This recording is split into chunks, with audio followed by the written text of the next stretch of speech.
Hi guys, यदि तपाईले आफ्नो कम्प्युटरको कुनै पनि डेटा अथवा फाइललाई अथवा विन्डोलाई नै तपाईले जस्ताको तस्तै अर्को हार्ड ड्राइभ अथवा एसएसडीमा क्लोन अर कपी गर्नु परेमा चाहिँ तपाईले फोल्डिङ नामको सफ्टवेयरलाई डाउनलोड गरेर इजिली केही समयमा नै आफ्नो डिभाइसलाई क्लोन गर्न सक्नुहुन्छ कुनै पनि हार्ड ड्राइभमा। त्यसको लागि यो भिडियोमा म तपाईलाई स्टेप बाइ स्टेप सिकाउने छु। So first go and check the description down below and download the Fordic Partition File Manager software from there, and after that just simply install it and open it.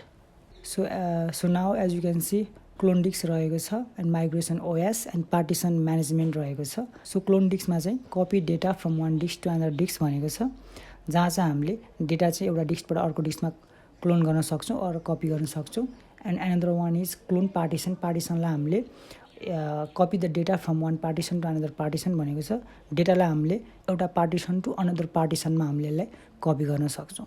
So now another one is migrate OS रहेको छ, जसमा simply तपाईँले just स्टार्टमा click गरेर easily तपाईँले आफ्नो विन्डोलाई clone or copy गर्न सक्नुहुन्छ अर्को हार्ड डिस्क अथवा एसएसडीमा वान क्लिकमा। So final last one is partition management रहेको छ। सो हामी माइग्रेट ओएसमा क्लिक गर्छौँ। सो यहाँनिर तपाईँले जस्ट सिम्पली स्टार्टमा क्लिक गरेर यसलाई रन गर्न सक्नुहुन्छ। सो यहाँनिर तलतिरपट्टि नयाँ फाइल पार्टिसन देखाएको छ, जहाँ चाहिँ मैले नयाँ हार्ड डिस्क अथवा एसएसडी युज गरेको छु। सो त्यसले गर्दाखेरि यहाँ देखाएको छ। सो तपाईँले यसलाई सिलेक्ट गरेर स्टार्टमा क्लिक गर्न सक्नुहुन्छ। सो यहाँनिर चाहिँ system migration will override all partition and file on the target disk भनेको छ। सो सबै फाइलहरू चाहिँ तपाईँको सिलेक्ट भएको डिस्कमा चाहिँ यसले ओभरराइट एन्ड कपी गर्छ भनेको यसको मतलब। सो यसलाई स्योर गरेर क्लिक गर्न सक्नुहुन्छ। Then after that just simply click on start. So यहाँनिर केही टाइम लिन सक्छ। So it depends on your file size also. So यहाँ फाइनली मेरो कम्प्लिट भइसकेको छ। So as you can see.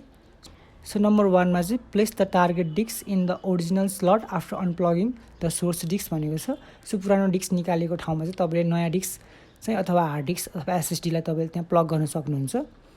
So number टूमा change the boot order after you enter BIOS by starting the computer भनेको छ। तपाईँले बायोसमा गएर सिम्पली त्यसलाई सिलेक्ट गर्न सक्नुहुन्छ। सो यसको लागि चाहिँ म भिडियोमा देखाउँछु तपाईँलाई। Now second part is just तपाईँले आफ्नो हार्ड डिस्क अथवा एसएसडीलाई अनप्लग गर्नुहोस् पुरानोलाई अनि देन इन्स्टल न्यू वान। नयाँ हार्ड डिस्क अथवा नयाँ एसएसडीलाई तपाईँले यसमा युज गर्न सक्नुहुन्छ सिम्पली। सो मेरो पुरानो एसएसडीलाई निकालेर नयाँ एसएसडी चाहिँ इन्स्टल गर्दैछु। So as you can see in the video also.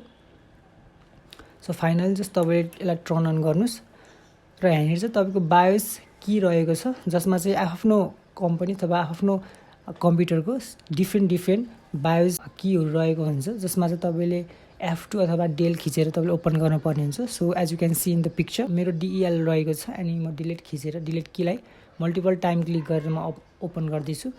So now just तपाईँले स्टार्टअपमा गएर चाहिँ यहाँनिर फर्स्ट बुट अप्सनलाई चाहिँ तपाईँले सिलेक्ट गर्नुपर्ने हुन्छ। देन यसलाई चाहिँ आफ्नो जुन एसएसडी अथवा हार्ड डिस्क छ त्यसलाई सिलेक्ट गरेर फर्स्टमा तपाईँले राख्नुपर्ने हुन्छ।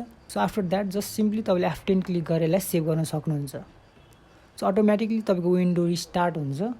देन यस पहिलाको विन्डो जस्तो छ त्यस्तै तपाईँको नयाँ एसएसडीमा चाहिँ त्यो विन्डो चाहिँ क्लोन अथवा कपी भएकोले गर्दाखेरि सिम्पली पहिलाको जस्तै तपाईँको ओपन हुन्छ। सो गाइज यही थियो आजको video. We will met in next episode. Till then stay safe.